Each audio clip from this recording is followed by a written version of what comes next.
Not all words carry the same weight. Some pass unnoticed, while others linger, echoing long after they've been spoken. Psalm 16 is made of such words, words that rise from the innermost part of a soul, reaching beyond its own strength, not merely to be heard, but to be transformed. This psalm is not a formal recitation or distant theology. It is the voice of someone who has discovered, through experience and surrender, that one authentic conversation with God can realign everything. It is personal, yet powerful enough to touch the lives of those who dare to let it reshape their understanding of what it means to truly live. At first glance, it may appear to be a prayer of refuge, a simple cry for safety in troubled times. But the more one reads, the more it becomes clear. This is no ordinary plea. It is a spiritual compass.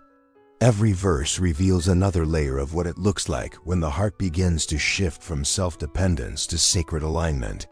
The psalm does not offer steps or strategies. Instead, it offers presence, an invitation into the kind of trust that does not need immediate answers to find peace.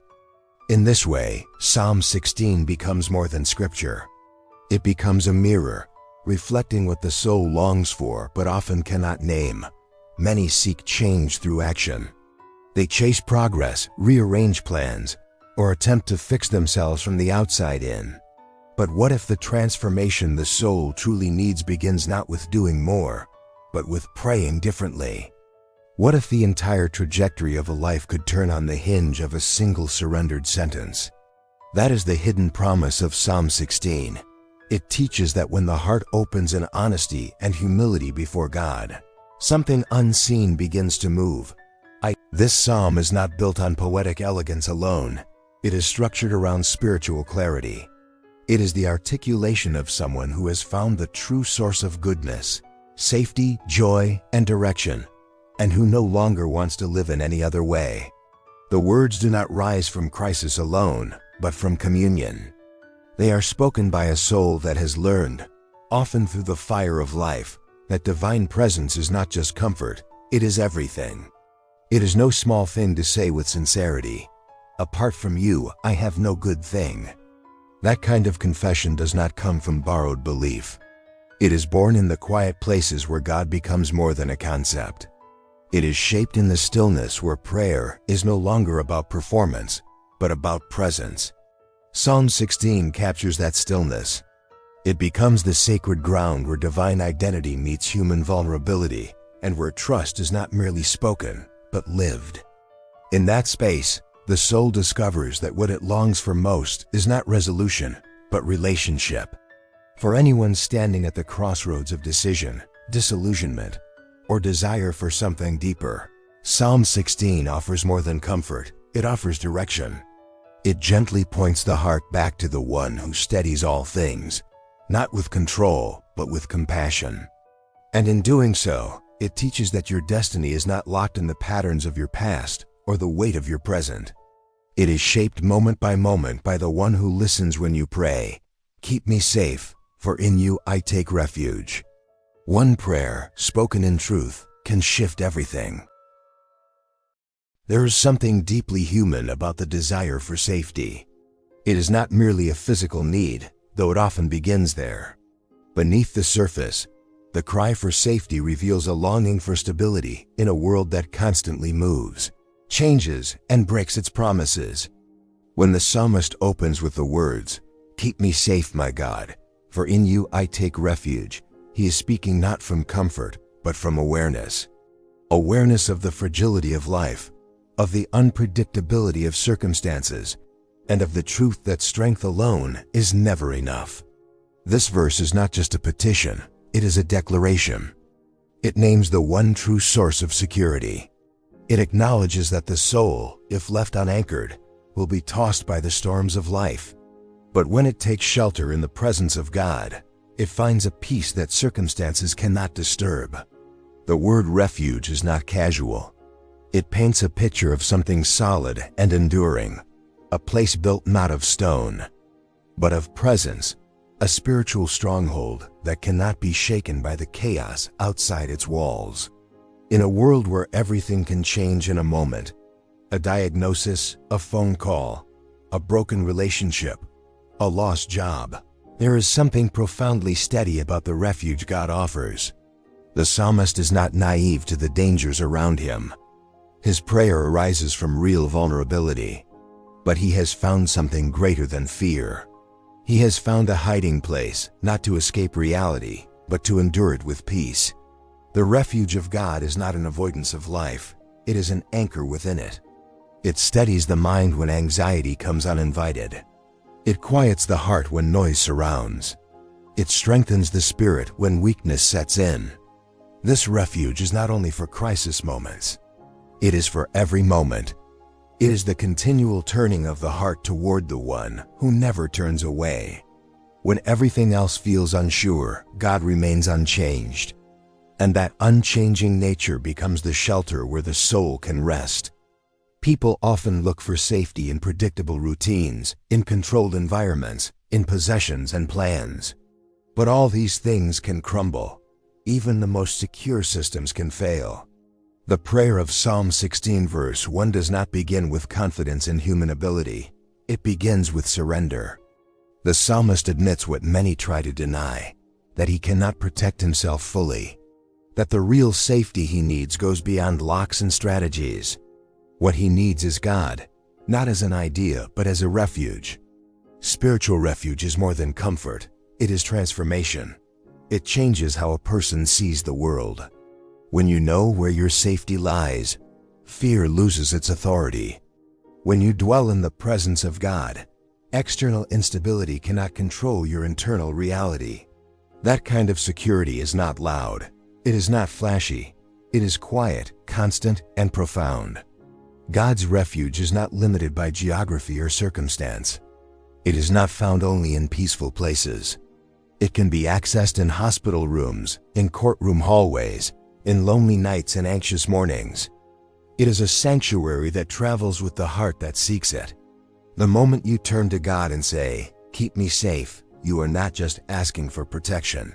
You are declaring trust. You are stepping under the covering of one who sees all, knows all, and holds all things together. There is a quiet strength that grows in the person who learns to dwell in God's presence. Not to visit it occasionally, but to live from it. That strength is not the absence of struggle. It is the presence of God in the midst of struggle.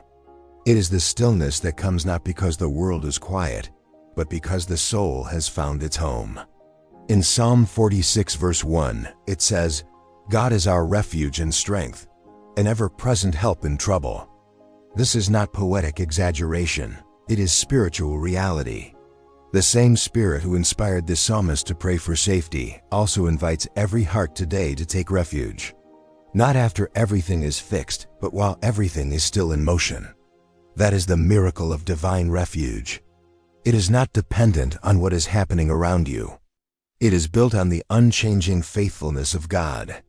When the psalmist says, "For in you I take refuge," he is describing a choice.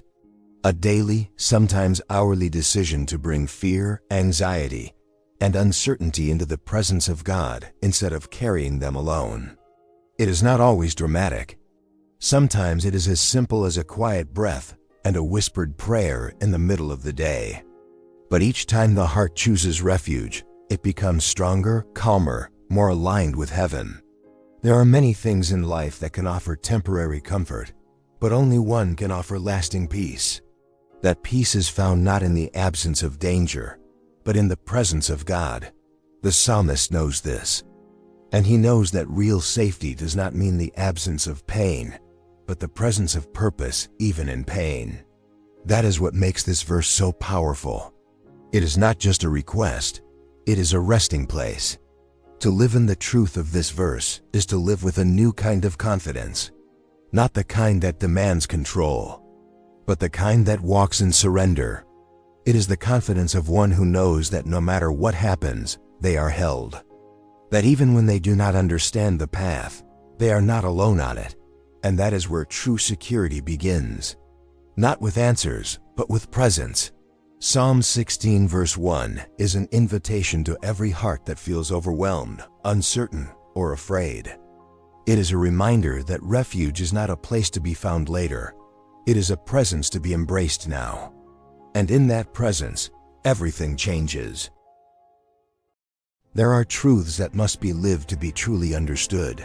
Truths that do not settle comfortably in the intellect alone, but insist on rooting themselves in the soul. One such truth is this: no good exists apart from the one who defines good itself. It is easy to overlook this when surrounded by the appearances of blessing, health, provision, success, admiration. But eventually, life has a way of exposing the difference between what looks good and what is truly good. That distinction becomes painfully clear in moments of loss, silence, or disillusionment, when the things once celebrated no longer satisfy, and the heart begins to ask, what is real and what is merely passing? The psalmist does not speak from a place of theory or borrowed wisdom. His words carry the weight of someone who has chased enough shadows to know the difference between substance and illusion. When he says that he has no good apart from God, he is not dismissing the beauty of life or denying the blessings that fill it. He is naming their origin. He is recognizing that every stream of joy, peace, and meaning he has ever tasted flowed from a single spring. Without that spring, the stream dries up. Without the giver, the gifts lose their purpose. It is a confession not of lack, but of alignment. To say you are my Lord is not just an act of reverence. It is a reorientation of the self. It is the decision to place God at the center, not as a religious idea, but as the foundation of all things. It is an acknowledgement that goodness cannot be possessed independently of Him. We do not generate light from within. We reflect the light we receive. This kind of spiritual clarity does not come overnight. It comes through the gradual dismantling of self-dependence, through the humbling realization that the deepest desires of the heart cannot be satisfied by anything other than the one who shaped that heart in the first place. Many chase after good things with sincere hearts: love, purpose, comfort, legacy. But even the best of these pursuits can become hollow when detached from their true source. It is possible to succeed and still feel empty. It is possible to have everything and still be restless. The psalmist's words expose the reason why. When God is not the root, the fruit may appear lush, but it cannot nourish. The soul, made in the image of God, is not sustained by substitutes. This is where surrender becomes not an act of defeat, but a doorway to fullness. To recognize that apart from God there is no good is not to lose autonomy, but to gain clarity. It is to let go of the illusion that we must be everything, know everything, control everything. It is to breathe again, to come home to the place where our striving ends and our resting begins. Surrender in this context is not passive. It is an active repositioning of the heart toward the only source that can truly sustain it. When the psalmist declares that all goodness is found in God, he is not describing a distant deity who occasionally intervenes with blessings. He is speaking of a nearness, a presence, a relationship so foundational that without it, life loses its shape. This is not about moral behavior or religious performance. It is about dependence. It is about trusting that every breath is a gift, every insight a whisper, every breakthrough a reflection of divine favor. When that awareness sinks in, gratitude begins to grow in places that used to be filled with fear. Perspective shifts, desires realign. What once felt urgent now seems shallow. What once felt impossible now begins to unfold. The confession of verse 2 is not one of poverty, but of profound wealth. It is the admission of someone who has found the true treasure and refuses to exchange it for anything less. In saying, apart from you, I have no good thing, the psalmist is not lamenting what he lacks, he is celebrating what he has. He is naming the source of his joy and choosing to root himself there. That kind of rootedness creates resilience. It keeps the soul steady in abundance and in loss. Because when the goodness you depend on is not found in circumstances, but in a constant, faithful presence, then no change in circumstances can take it away. This recognition becomes especially powerful in seasons when nothing seems to be going as planned. When prayers go unanswered and the waiting stretches long, it is easy to question what is good. But the heart that knows its goodness is anchored in God does not collapse under that tension. It waits with hope. It endures with trust. It understands that even in silence, God is still the source. And that understanding turns the desert into a sanctuary. The world offers many definitions of good. It equates it with comfort, success, influence, and image. But those definitions are fragile. They crumble under pressure. The goodness that Psalm 16 speaks of is deeper. It is woven into the soul. It sustains through seasons. It does not falter when the spotlight fades or when the crowd disperses. Because it is not about what we possess. It is about who possesses us. To live from this truth is to live with open hands. It is to bless the gifts without worshiping them. It is to receive success without becoming enslaved to it.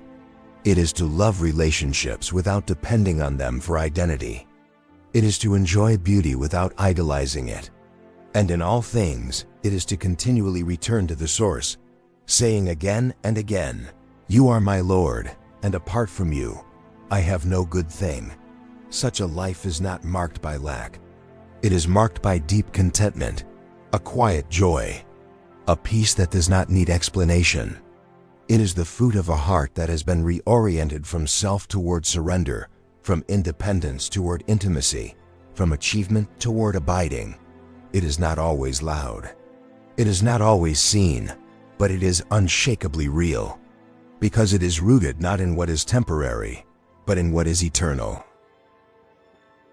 Some of the most transformative encounters in life arrive quietly, wrapped not in miracles or visions, but in people. People whose presence brings clarity, whose faith uplifts without demanding attention, and whose very way of living becomes a testimony to something greater than themselves. Psalm 16 verse 3 is not simply a poetic tribute to others. It is a revelation that those who belong to God carry something sacred, something worthy not only of respect but of deep joy. The psalmist speaks of them as noble, not for their status or skill, but for the unseen posture of their hearts.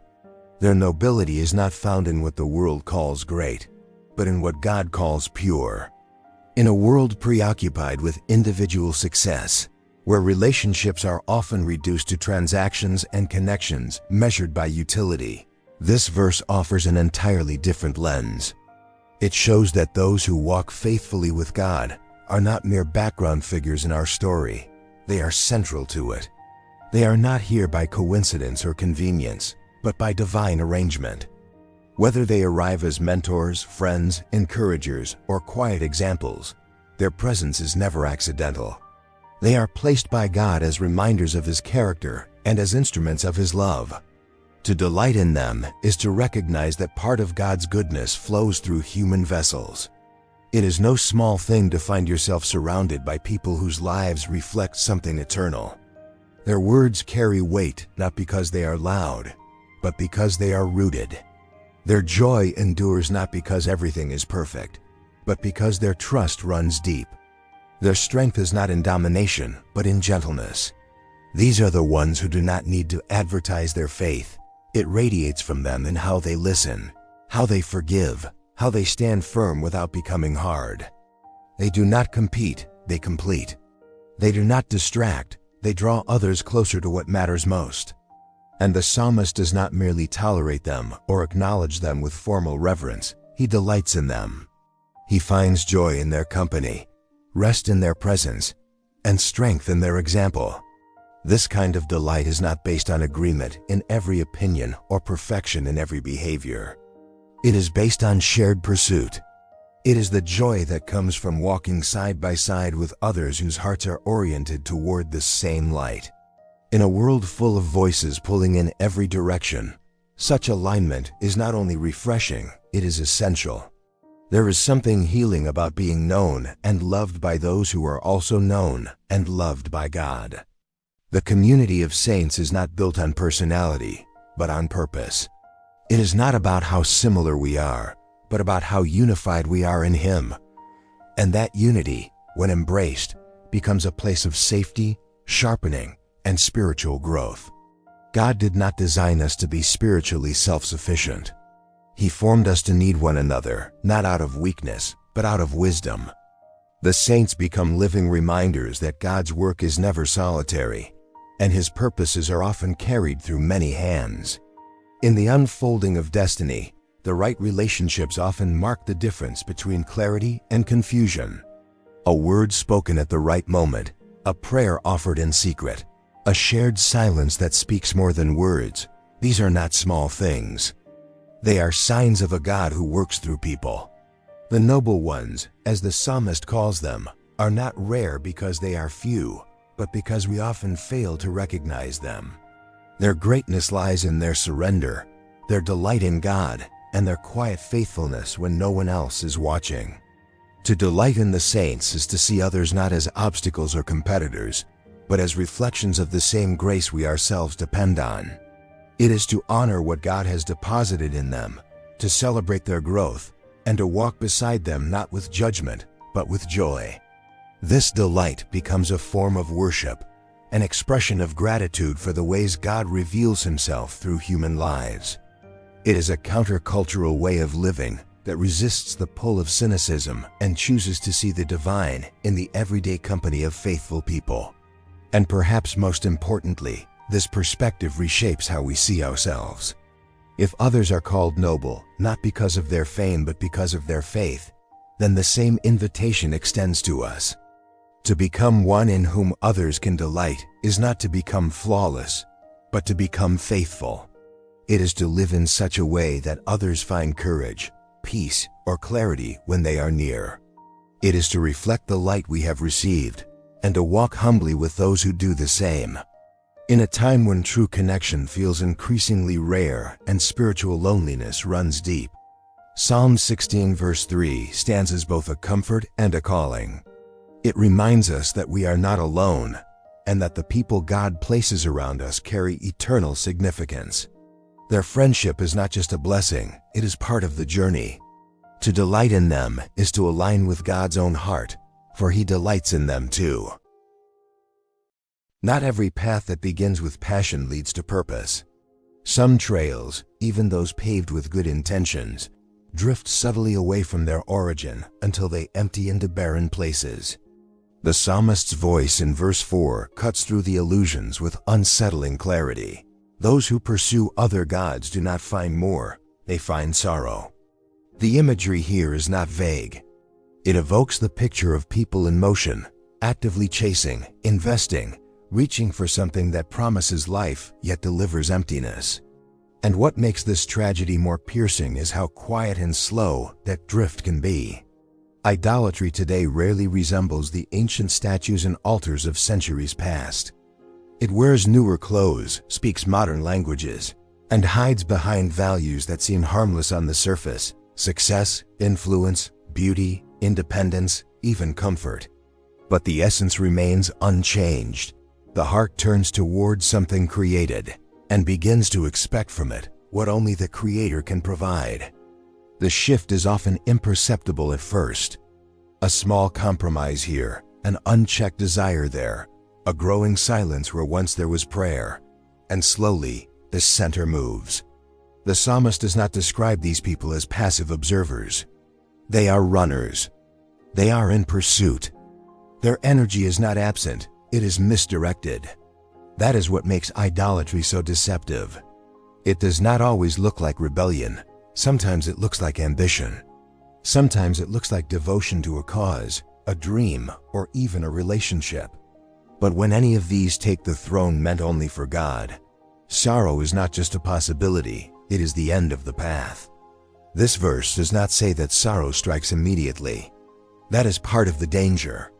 The consequences of misplaced worship often unfold slowly, quietly, and without clear warning signs. The soul begins to dry out. Joy loses its richness. Peace becomes harder to access. The things once pursued with zeal start to demand more and give less.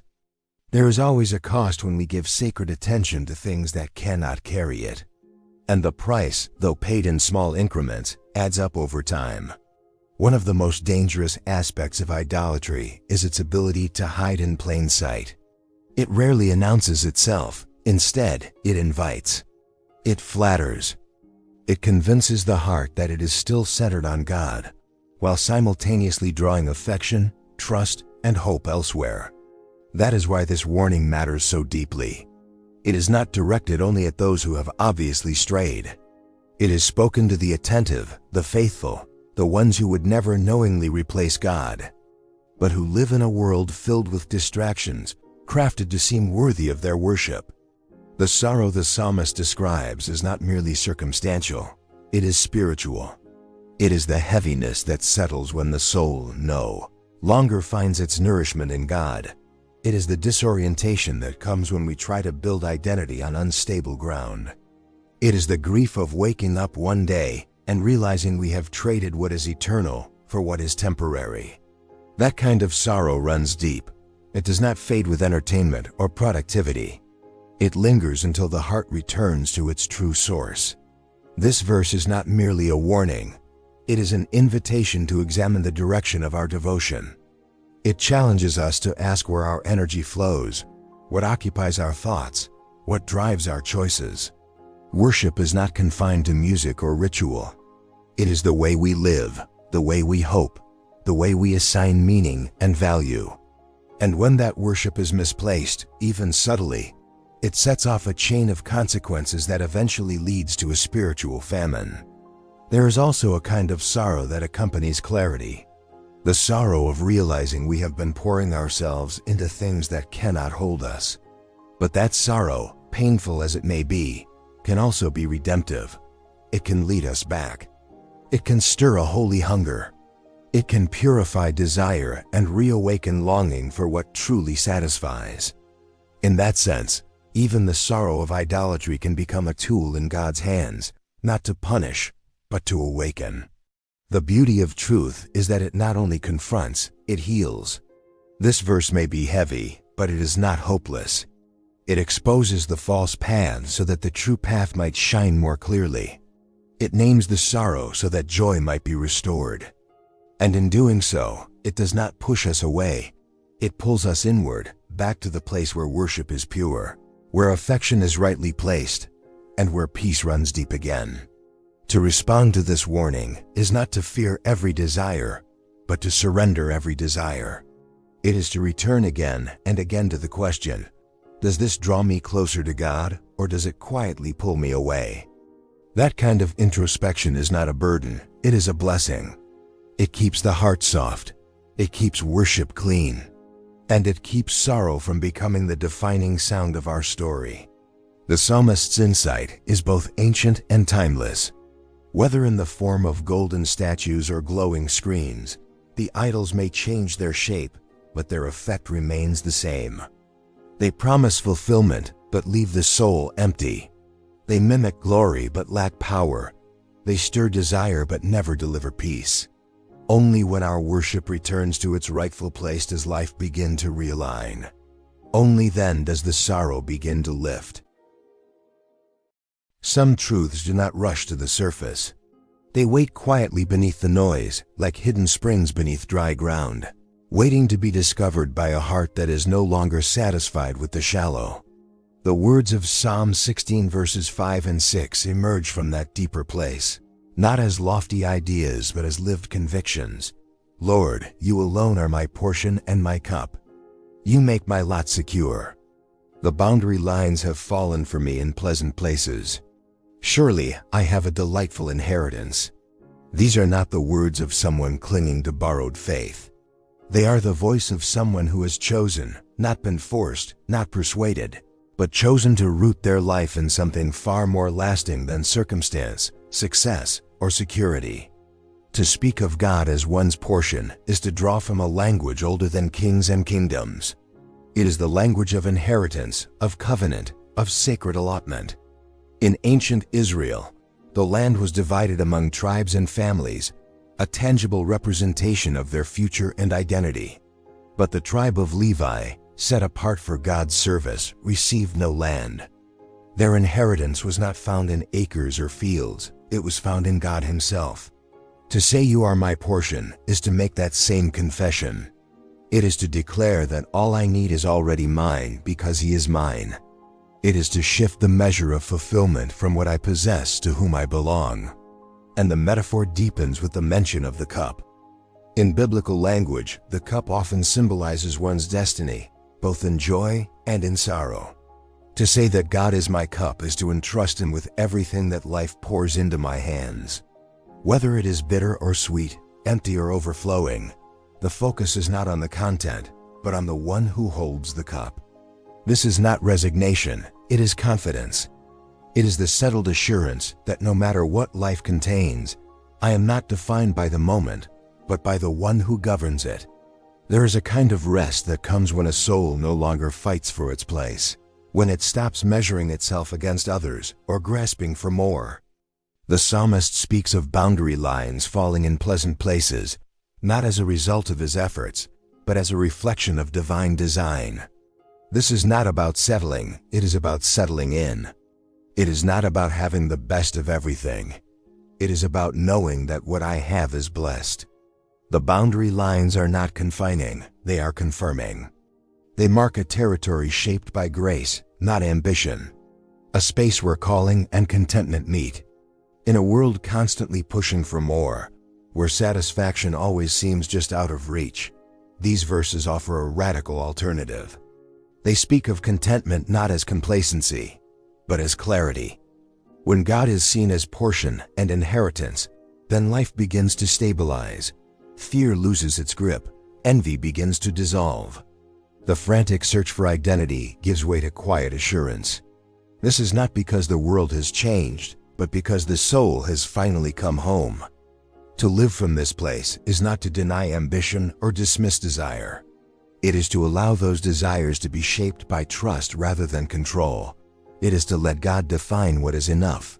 It is to look at your life, not through the lens of what is missing, but through the lens of what has been faithfully given. That shift does not come easily. It often requires unlearning the narratives of scarcity and competition. But once embraced, it births a freedom that striving can never produce.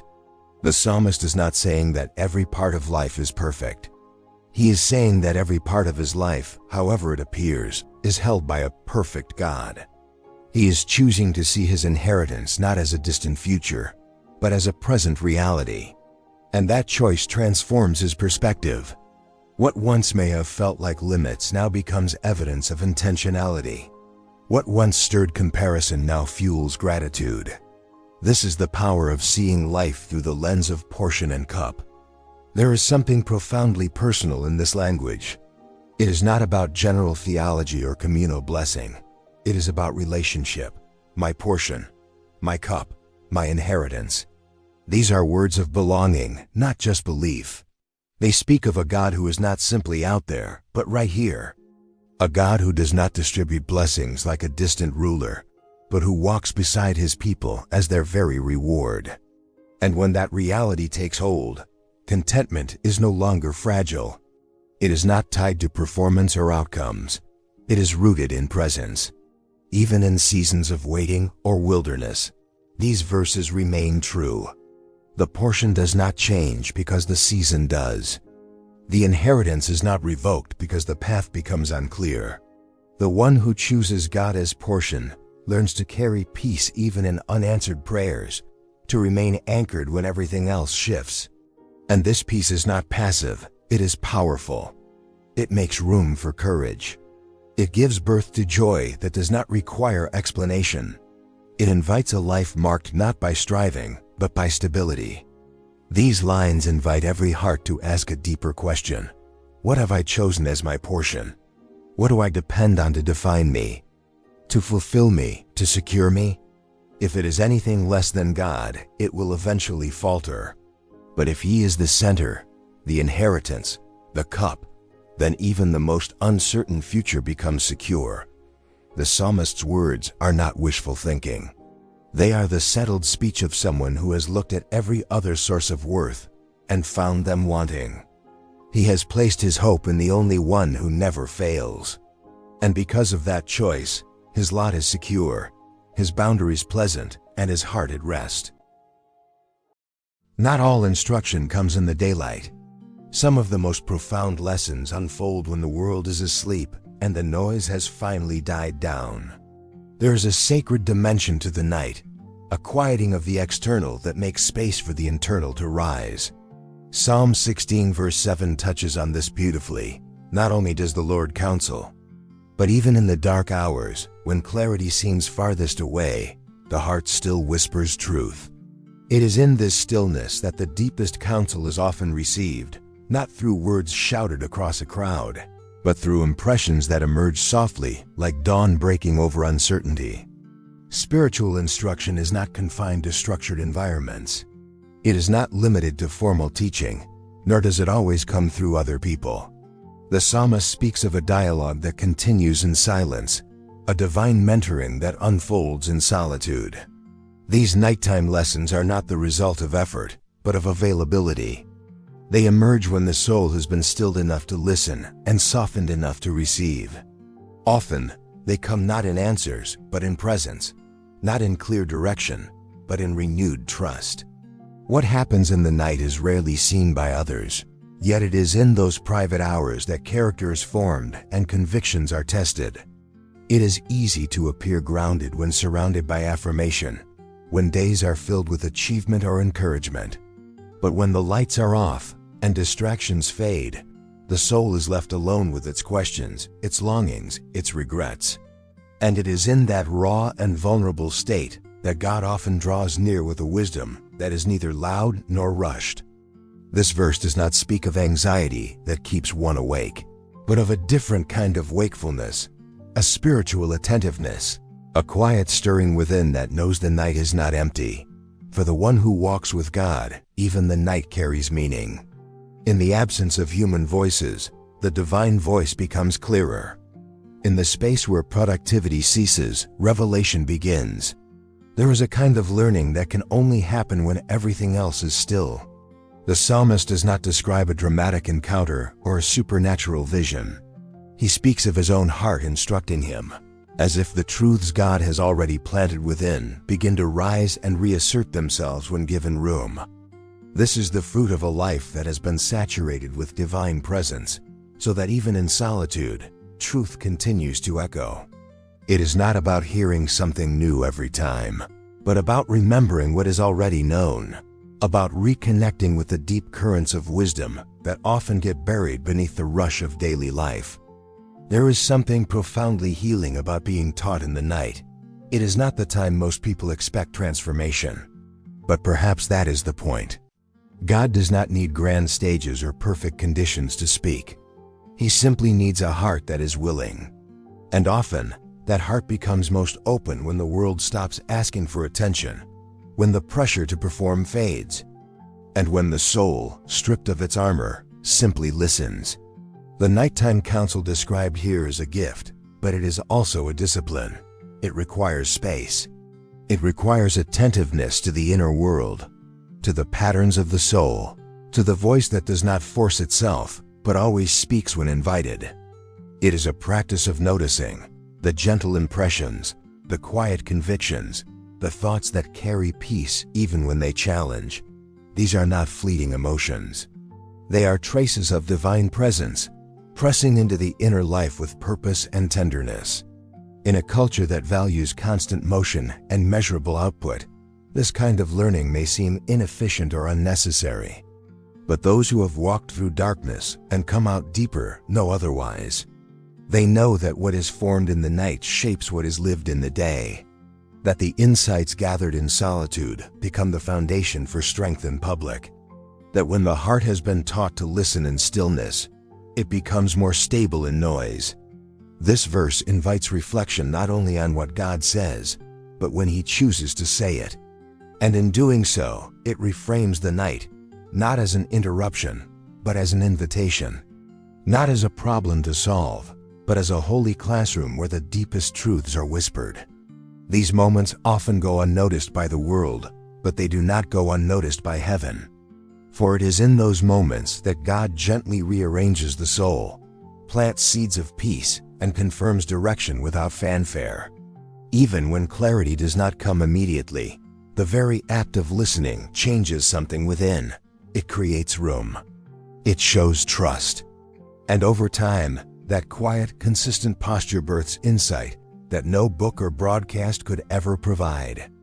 It is the kind of counsel that cannot be stolen or shaken, because it is etched into the inner life by the hand of God Himself. The psalmist is not simply describing a phenomenon.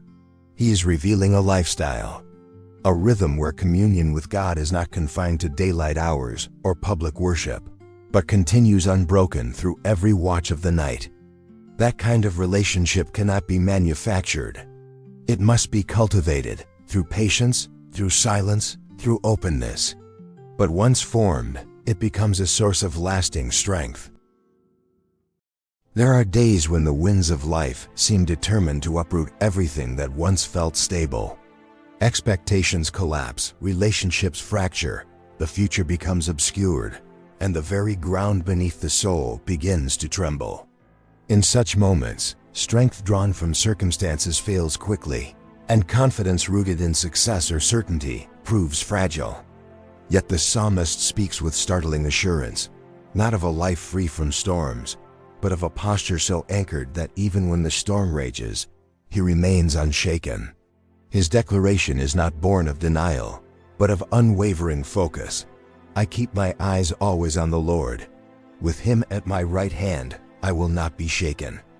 This kind of steadiness is not the result of personality or temperament. It does not emerge from willpower or optimism. It is the fruit of sustained attention, of a spiritual gaze that refuses to be diverted by temporary chaos. The psalmist does not claim to have mastered his environment. Rather, he has mastered his direction. His eyes are not fixed on the threats, but on the one who transcends them. This kind of vision is cultivated, not inherited. It is a discipline, not a reflex. And it is this discipline that becomes the soul's anchor when everything else starts to sway. The image of God at the right hand is more than symbolic. In ancient settings, the right hand was the place of strength, protection, and support. To have someone at your right hand meant that you were not alone in the fight. The psalmist is not declaring that trouble will never come. He is affirming that when it does, he will not face it alone. This is not just companionship, it is empowerment. God at the right hand is not merely a comfort. He is an active presence, defending, guiding, and sustaining through what might otherwise be overwhelming. The power of this verse lies not in the absence of shaking forces, but in the refusal to be overcome by them. The earth may move, the voices may rise, but the soul that remains fixed does not collapse. This unshakable posture is not immune to emotion or untouched by pain. It does not pretend that disappointment does not wound, but it remains unbroken because its foundation is deeper than the surface. The heart trained to fix its eyes on the eternal is not easily undone by the temporary. Cultivating this kind of focus does not mean living in denial of reality. It means choosing which reality will define your reaction. It means that even when the bank account shrinks, the diagnosis arrives, the silence stretches on, there is a deeper truth still speaking.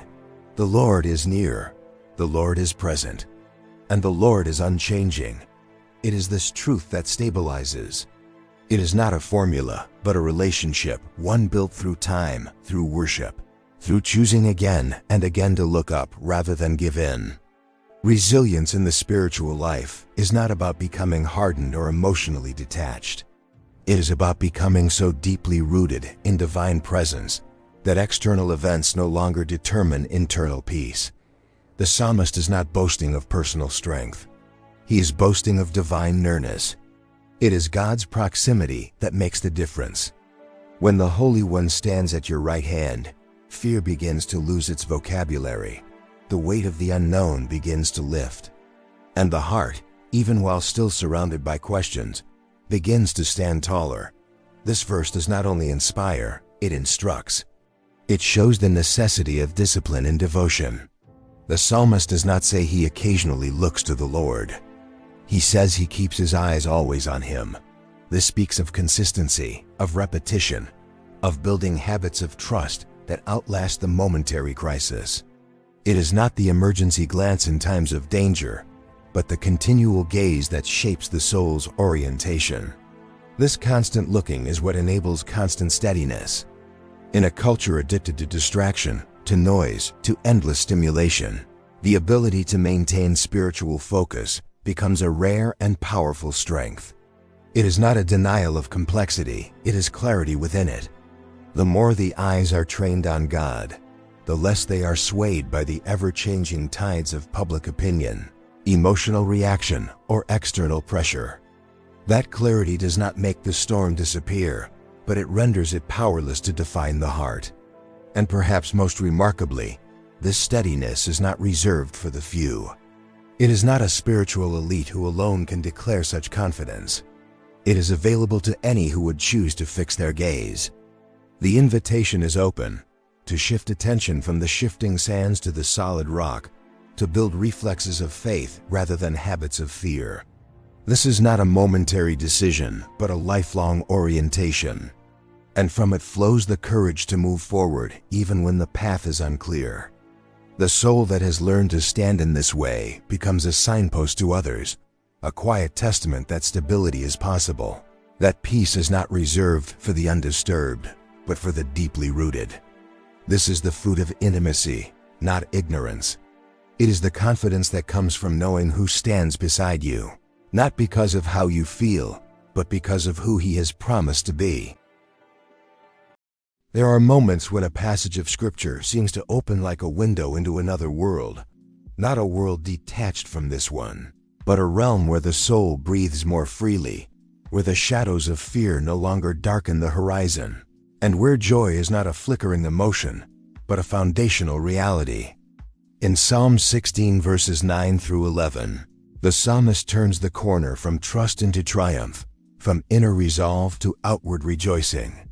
What had been a quiet anchoring now erupts into assurance, not born of circumstance, but rooted in eternal promise. Therefore my heart is glad and my tongue rejoices. My body also will rest secure, because you will not abandon me to the realm of the dead, nor will you let your faithful one see decay. You make known to me the path of life. You will fill me with joy in your presence, with eternal pleasures at your right hand. This is not the joy that comes from temporary relief. It is not the fleeting thrill that fades when conditions change. The joy here is built on a revelation, a divine unveiling of what lies beyond the visible. It is a joy that does not deny suffering, but transcends it. A joy that runs deeper than pain, because it flows from the assurance that nothing, not even death itself, has the final word. What fuels this gladness is not the absence of threat, but the unwavering presence of God, who holds not just the present moment, but the eternal future in His hands. The language of these verses is layered with a confidence that stretches beyond human understanding. The psalmist speaks of his body resting securely, not out of naivety, but because of a sacred knowledge. God will not abandon him. This is not merely an abstract belief. It is the kind of conviction that transforms how one lives and dies. It reframes mortality not as the end, but as a passage. Not as loss, but as entrance into a reality more vivid, more permanent, and more joyful than anything earth could offer. The one who walks with God does not walk toward decay, but toward delight. What makes this path so compelling is not only where it leads, but who leads it. You make known to me the path of life. These words are personal, intimate, directed not toward a general philosophy, but toward a living guide. The path of life is not a set of rules or a self-help journey. It is a walk of companionship with the one who authored life itself. Every step, even the uncertain ones, becomes secure because they are directed by a hand that sees beyond time. And at the end of this path, joy, not as a momentary escape, but as a permanent state. Joy in the presence of God is not conditional or circumstantial. It is complete, satisfying, without interruption. To be filled with joy in His presence is to be filled with what we were created for. All other joys point toward it, but none compare. All other pleasures hint at it, but none contain it. The eternal pleasures at God's right hand are not simply about what we receive. They are about who we are with. That is the heart of it. joy unshakable because it is rooted in eternal communion. These verses invite a shift in perspective that can reshape every part of life. When the soul grasps that joy is not something we chase, but something we step into by staying close to God, the striving begins to quiet. The pressure to manufacture happiness gives way to a deeper peace. Life no longer needs to prove itself meaningful, because meaning is found not in outcomes, but in nearness. And in that nearness, a holy gladness begins to rise, not loud or boastful, but steady and bright. The security spoken of in this psalm is not theoretical. It touches the body, the soul, the imagination. It permeates the way a person speaks, hopes, and rests. The psalmist's tongue rejoices not out of routine, but because something within has been deeply satisfied. His heart is glad not from distraction, but from vision. He has seen something that cannot be unseen. And because of that vision, nothing can shake him. The most striking promise here may be the final one: eternal pleasures at God's right hand. It is not merely a poetic flourish. It is a statement of destiny. To live in God's presence is not only to be safe, it is to be delighted. Not just preserved, but overwhelmed with beauty and goodness. The eternal does not begin after this life ends. It begins the moment the heart aligns itself with God and begins walking the path of life He reveals.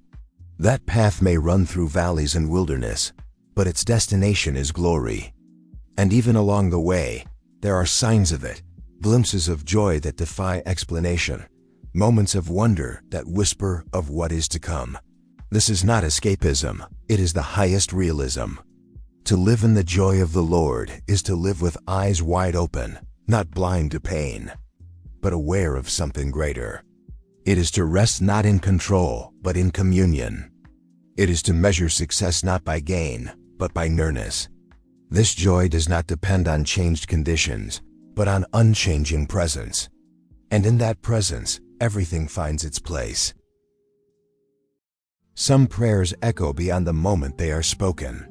They carry weight not because they are long or eloquent, but because they are honest, surrendered, and aligned with heaven. Psalm 16 is one of those prayers. It begins with a cry for refuge and ends with a vision of eternal joy.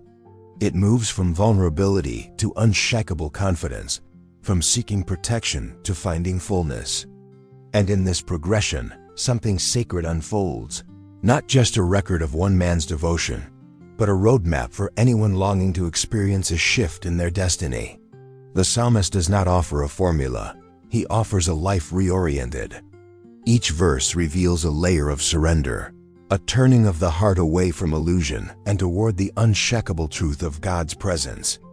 Safety is redefined, goodness is realigned, community is cherished, false worship is renounced, inheritance is claimed, instruction is welcomed, confidence is declared, and joy becomes the final word. All of this flows from a single prayer, not born in performance, but in trust. This is what makes Psalm 16 so powerful. It does not ask for a new life. It asks for a renewed posture. It teaches that transformation does not require a new set of circumstances, but a new center. When God becomes the portion, the cup, the inheritance, the right hand, and the source of joy, then the soul begins to rise, not in arrogance, but in anchored peace. It is not a shift into ease, but into clarity. Not an escape from life, but an invitation into its truest form. For the one who prays Psalm 16 with sincerity, there is a promise that cannot be undone. Your life will not be the same. The act of naming God as refuge, source, delight, and guide is no small thing. It realigns everything. It reorders desires. It renews strength. And it begins a quiet revolution in the soul that touches every part of one's existence. The shift may not be visible to others at first, but its fruit will eventually speak. You will walk differently, see differently, respond differently, because you have chosen to live from a place of deep connection rather than surface reaction. This psalm is not about spiritual perfection. It is about sacred alignment, and that alignment begins with one prayer. One turning. One moment of clarity where the soul says, "You are my Lord. Apart from you, I have no good thing." That confession alone, when spoken in surrender, has the power to set everything in motion. The boundary lines fall into place. The counsel begins to flow. The heart steadies. The path becomes visible. And joy begins to rise, not as a reward, but as a natural result of being near to the one who is joy itself. If there is one message that Psalm 16 leaves with us, it is this: you do not need to wait for life to change in order to live differently. You need only to fix your eyes on the one who never changes. One prayer can shift your focus, and that shift will eventually shape your destiny. If this message has spoken to your heart today, consider subscribing to the channel so you never miss a new word of encouragement and truth. Like the video if it blessed you, and take a moment to share your thoughts in the comments. We would love to hear how Psalm 16 is speaking into your journey right now. And most importantly, share this video with someone you care about. You never know how one message, one prayer, could shift someone else's destiny too.